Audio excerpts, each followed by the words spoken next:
Aujourd'hui, j'avais envie d'explorer, comme je vous ai dit tout à l'heure, la fidélité de Dieu. La fidélité de Dieu, ce trait de caractère de Dieu qui est d'une encre pour nos âmes et nos vies. Et une source de paix et d'espoir dans nos vies. À travers les Écritures, nous verrons comment la fidélité de Dieu se manifeste et comment elle se propage dans les profondeurs de notre cœur et combien cette fidélité nous pousse, nous, à être fidèles. Dieu est fidèle à ses promesses. Quand il a promis quelque chose, il tient parole. Et Dieu est au rendez-vous. Dieu ne rate jamais son agenda. Ses rendez-vous avec toi sont bien en gras. Et il a du temps pour vous dans son agenda. Vous pouvez remplir n'importe quelle heure, n'importe quelle date. L'autre agenda est vide pour 2025. Ce qui concerne Dieu, son agenda pour vous est vide. Vous pouvez la remplir et dire, voilà, ce soir à 18h, j'ai rendez-vous avec Dieu. Et il est fidèle. Et la Bible dit dans Deutéronome 7, verset 9, « Reconnais-le donc que c'est l'Éternel ton Dieu qui est Dieu. Ce Dieu fidèle garde son alliance et sa bonté jusqu'à 1000 générations envers ceux qui l'aiment et qui respectent ses commandements. » À partir de mets-toi, jusqu'à 1000 générations après, Dieu garde sa fidélité et son alliance avec tes personnes qui viendront après toi. Alléluia! N'est-ce pas un Dieu bon et fidèle? Ce verset nous montre que Dieu est fidèle et son alliance, il la garde comme il l'a fait avec Abraham, comme il l'a fait avec Jésus. C'est une alliance éternelle. Il garde ses promesses envers ceux qui marchent dans l'amour et dans l'obéissance. Nous vivons, comme tout à l'heure Marie-Laure a dit, nous vivons dans un monde, comme elle a dit aussi Romy tout à l'heure, qu'on vit dans un monde quand même qui n'est pas du tout fidèle. Mais Dieu est fidèle. Moi, je peux vous raconter une histoire. On a été aussi, un peu comme Romy, une fois injustement convoqué dans un jugement avec Joanne. Quand on a commencé à avoir peur, qu'est-ce que c'est ça? On a paniqué. Puis d'un coup, on s'est dit non, Dieu est fidèle. Nous allons, Seigneur, si nous avons fait quelque chose qui est mauvais, nous te demandons pardon. Nous voulons mettre ça en règle. Mais nous savons que tu es fidèle et tu as dit dans la parole et qu'il est fidèle, bon et juste pour pardonner vos péchés. Et si nous avons fauté, il est bon et juste pour nous pardonner. Et Dieu, il est bon et juste et il nous pardonne. Et nous sommes allés à cet rendez-vous avec Joanne avec humilité et sainteté et pureté. Et nous avons entré dans on a vécu un peu comme Denis. On a juste dit bonjour et au revoir. Je n'ai pas eu besoin de me justifier quoi que ce soit. Et on a eu gain de cause parce que l'Éternel est fidèle. Il est bon et il est juste. Venez à moi, vous qui êtes fatigués et chargés, et je vous donnerai du repos. Car mon joug est doux et léger. Je préfère avoir le joug de Jésus sur mes épaules parce que je sais que son joug est doux et léger. Premièrement, j'ai dit que Dieu est fidèle dans ses promesses. Dieu a promis que tu seras la tête et non la queue. Dis-le, je suis la tête et non la queue parce que Dieu l'a promis. Parce que Dieu l'a promis, ce n'est pas moi qui a promis, c'est Dieu. Il a dit, tu seras la tête et non la queue. Si tu obéis à la voix de l'Éternel, ton Dieu, tu seras béni dans ton départ et tu seras béni dans ton arrivée. Alléluia. Deuxième point, c'est que la fidélité de Dieu est infinie. Ça veut dire que Dieu a de la fidélité infinie, de bonté infinie. Ce n'est pas quelque chose que vous arrivez un jour, puis Dieu va dire « Ah, maintenant, je n'ai plus rien pour vous. Mes poches sont vides. » Dieu, il a toujours ses poches remplies pour vous bénir. Allez-y. Demandez à Dieu des bénédictions pour votre famille, pour vos enfants, pour vos parents. Dieu a toujours plein de bénédictions pour vous. Ne vous laissez pas distraire, mais allez-y, demandez la bénédiction de Dieu. Dans le psaume 36, verset 6, cette psaume déclare « Éternel, ta fidélité atteint jusqu'aux nuées. » Je pense à une chose. Est-ce que si on faisait des galettes de pain depuis là jusqu'aux nuées, est-ce que cela suffirait pour se nourrir toute notre vie? Je peux vous dire que oui. Vous ne pouvez pas avoir assez d'années sur cette terre pour se nourrir de tous ces pains. Béni de Dieu. Éternel, ta fidélité atteint jusqu'aux nuées. Ta justice est comme les montagnes les plus hautes, comme l'Everest.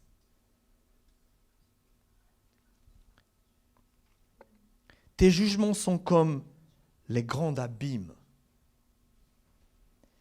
La fidélité de Dieu est immense, incomparable et infinie.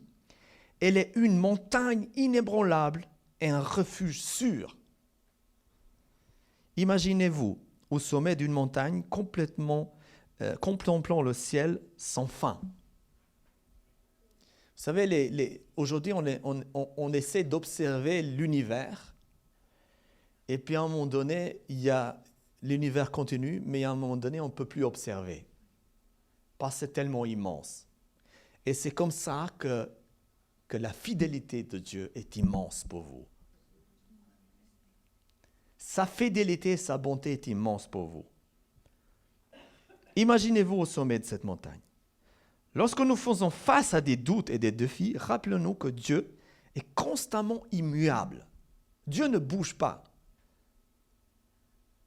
Cette année, on va remplir l'agenda de Dieu pour que les bénédictions de Dieu puissent venir dans notre vie. Prenez du temps avec Dieu, prenez un crayon, faites un agenda, rendez-vous avec Dieu le matin, rendez-vous avec Dieu à telle heure, à telle heure. Quand on est malade, on va où? Chez le docteur, non? Mais c'est la même chose. Quand on ne va pas bien, quand notre vie n'est pas bien, qu'est-ce qu'on fait? Seigneur, j'ai pris rendez-vous avec toi. Je veux parler de cette situation. Je pense que des fois, nous arrivons vers Dieu et on est là, et puis mais Dieu, c'est une personne. Il faut le considérer comme une personne. Des fois, on est comme ça. Imaginons que Joanne, c'est Dieu, et moi, j'arrive, j'ai rendez-vous avec elle. Et puis, je parle avec elle comme ça. Dieu, tu vois, j'ai plein de soucis, pas mal de problèmes. Tu sais, Dieu. Et puis, voilà, j'ai des soucis, j'ai plein de soucis. Parfois, nous sommes comme ça avec Dieu. Et je crois que ce que Dieu désire, c'est d'avoir un cœur à cœur avec toi, une tête à tête avec toi, et qu'en 2025, pour que tu sois la tête et non la queue, il faut que tu remplisses le rendez-vous avec ton Seigneur. Dieu est fidèle, il est bon. Mais est-ce que nous sommes fidèles et bons? Ça, c'est la question qu'on peut se poser. Donc, premier point, Dieu est fidèle à ses promesses. Deuxième point, la fidélité de Dieu est infinie. Troisième point, une fidélité qui se renouvelle chaque jour. Dans Lamentation 3, versets 22 à 23, les bontés de l'Éternel ne sont pas épuisées. Ses compassions ne prennent pas fin. elle se renouvelle chaque matin. Oh, que ta fidélité est grande. Ce verset a été écrit en exil en Babylone par les Juifs qui ont été déportés d'Israël en Babylone. C'était vraiment une catastrophe. C'est pour ça que ce livre s'appelle le livre des lamentations. On a l'impression qu'on a tout perdu. Mais quand tu penses que tu as tout perdu, Dieu pense que tu as tout gagné. Dieu pense que tu as tout gagné. Ce passage écrit dans un contexte de souffrance, en exil, rappelle que Dieu est toujours présent pour reconforter et rassurer. Je me rappelle, j'ai traversé la frontière depuis l'Italie en Suisse en 1996. Je ne sais pas comment dire ça, en noir, je ne sais pas le mot, clandestinement. Et on était 3 personnes. Il y avait moi, il y avait une autre personne et il y avait une dame. Cette dame, elle avait une valise aussi grande qu'elle. Grande valise. Et elle n'arrivait pas à le porter. Je l'ai aidée à porter parce que j'avais mal au cœur pour elle. Elle n'arrivait pas et c'était parce qu'il fallait traverser la forêt, passer dans un endroit et puis après il y avait un trou dans un grillagé en métal comme ça. Mais il y avait un trou en bas et puis il fallait ouvrir le trou et passer l'autre côté. Passer la frontière clandestinement. Quand on est arrivé vers ce trou, sa valise ne passait pas. Comme ça, la valise. Cette dame, j'ai dit, mais madame, je suis désolé, je ne sais pas comment on va faire. Votre valise ne passe pas. Elle a dit, mais je suis triste parce que c'est toute ma dot. Je pars me marier en Suisse. J'ai toute ma dot ici. Je vais faire quoi? Je dis, mais je ne sais pas, qu'est-ce qu'on va faire? On est resté pendant 5 minutes là. On ne savait pas quoi faire. On a essayé. J'ai dit, tu sais quoi? Prends ce qui est important pour toi. Elle a ouvert la valise, elle a pris 2-3 choses qui étaient importantes. Et le reste, elle a laissé là. C'était toute sa dot. Puis après, on a dit au chauffeur, il a dit, pas de problème, la journée, j'irai la chercher. Mais pour vous dire que parfois, ça ne passe pas. Pourquoi ça ne passe pas? Parce que Dieu veut quelque chose d'important pour toi. Il y a des choses qui sont plus importantes pour toi. Parfois, quelqu'un est malade dans notre vie. Ce n'est pas parce que Dieu a permis la maladie, mais parce que des fois, on doit faire attention à quelqu'un qui est malade. Quelqu'un qui nous est cher. Donc, une fidélité qui se renouvelle chaque jour. Prenons le temps chaque matin de reconnaître la grâce de Dieu, de lui confier notre journée. Comme le soleil se lève chaque matin, la grâce de Dieu se renouvelle chaque matin. Chaque matin, Dieu est présent. Et il est capable d'entendre les prières des millions de personnes en même temps. L'agenda qu'il y a pour toi, c'est la tienne. Personne ne pourra la remplir. C'est toi. 4e point, Dieu nous appelle à la communion avec lui. On va lire ça dans 1 Corinthiens 1:9. Dieu est fidèle. Lui qui vous a appelé à la communion de son Fils Jésus-Christ notre Seigneur. Dieu est fidèle. Lui qui vous a appelé à la communion de son Fils Jésus-Christ notre Seigneur. La fidélité de Dieu se manifeste dans son appel à une relation personnelle avec toi.